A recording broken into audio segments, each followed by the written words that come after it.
Sometimes I think I take things for granted. I'm sitting under the cover in the safety of the red, white, and blue, coffee in hand, feeling safe enough to casually debate what a real fight for freedom looks like.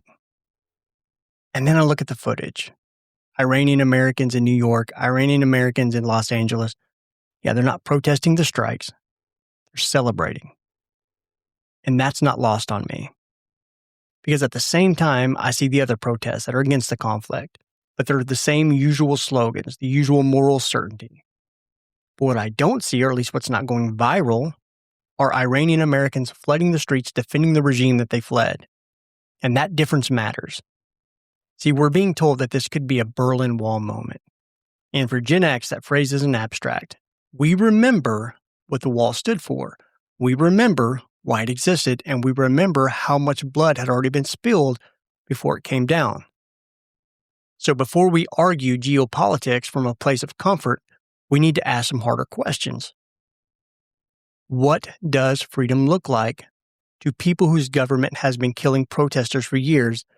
And what does it look like to those of us who have never had to fear that knock at the door? And that's what I want to talk about today. The phrase Berlin Wall moment gets thrown around like some kind of branding. It sounds good, sounds very historic, sounds inevitable. But for Gen X, it was one of our most defining moments in history. Because we don't just hear that phrase as some kind of metaphor, we hear it as a memory. And I remember it well. I was 15 at the time. I also remember that wall had a function. It wasn't there to keep people out, it was there to keep people in. And it didn't fall because someone tweeted the right slogan or because leaders suddenly grew a conscience. It fell after decades of surveillance, decades of prison, decades of protesters being shot, disappeared, or silenced. So when I hear that comparison now, my first instinct is caution. The Berlin Wall didn't fall because the system was inefficient. It fell because the system could not maintain that fear anymore. And I think that's the part that people forget. Authoritarian regimes don't survive on competence. They survive on control, on intimidation, on punishment, on the understanding that if you step out of line, then the state will step on you. East Germany didn't collapse because it ran out of concrete. It collapsed because enough people stopped believing that the wall was permanent and that the regime no longer had the moral authority and the practical ability to really stop them all. And that matters when we talk about Iran, because Iran's leadership didn't just suppress dissent, they killed it repeatedly. And we're not talking about isolated incidents. We're talking about a pattern, nationwide protest, live ammunition, mass arrest, internet blackout so the world won't see what's happening, people beaten in the streets, people executed after the protests ended. And not for crimes, but as warnings. Families threatened, journalists silenced.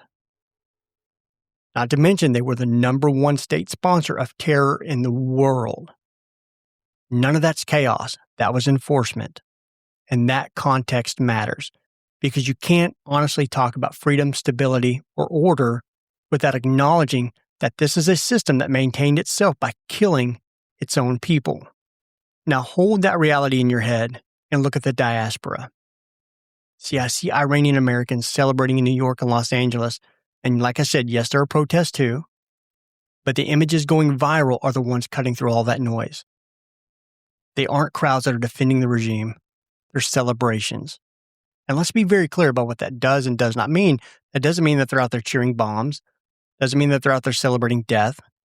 They're reacting to the possibility, not the guarantee, but the possibility that the system that they fled might be weakened and ready to change. That's not ideology. That is someone's lived experience. When people who escaped a regime respond in this way, it tells you something about what they had to endure and what they believe that regime represents. See, this is kind of where I have to check myself a little bit because I am sitting under the red, white, and blue. I am sitting here drinking coffee. I am debating outcomes instead of survival. It's not me feeling guilty, but it's perspective. It's easy to moralize conflict when your government doesn't disappear protesters. It's easy to debate strategy when you've never had to run from the state. Some people argue policies. Others remember funerals. Some people talk about escalation. Others remember prison cells. That difference doesn't make anyone evil, but it does mean not everyone is starting from the same place. Now, this may be where Gen X might see something a little different. We grew up watching authoritarian systems rot from the inside. We saw propaganda before algorithms. We saw state media before social feeds. We heard the same language. It's complicated. We need stability. Order must be maintained. And we've heard all that before. When a regime starts killing its own people to maintain order, yeah, it's already in decline, whether it admits it or not. Fear works until it doesn't.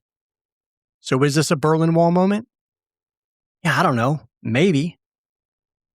But I don't think it's the way social media wants it to be.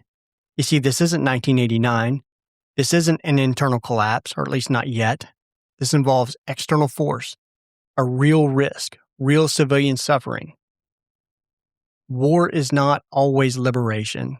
Bombs don't always equal freedom. And history doesn't hand out clean endings. But here's the hard truth.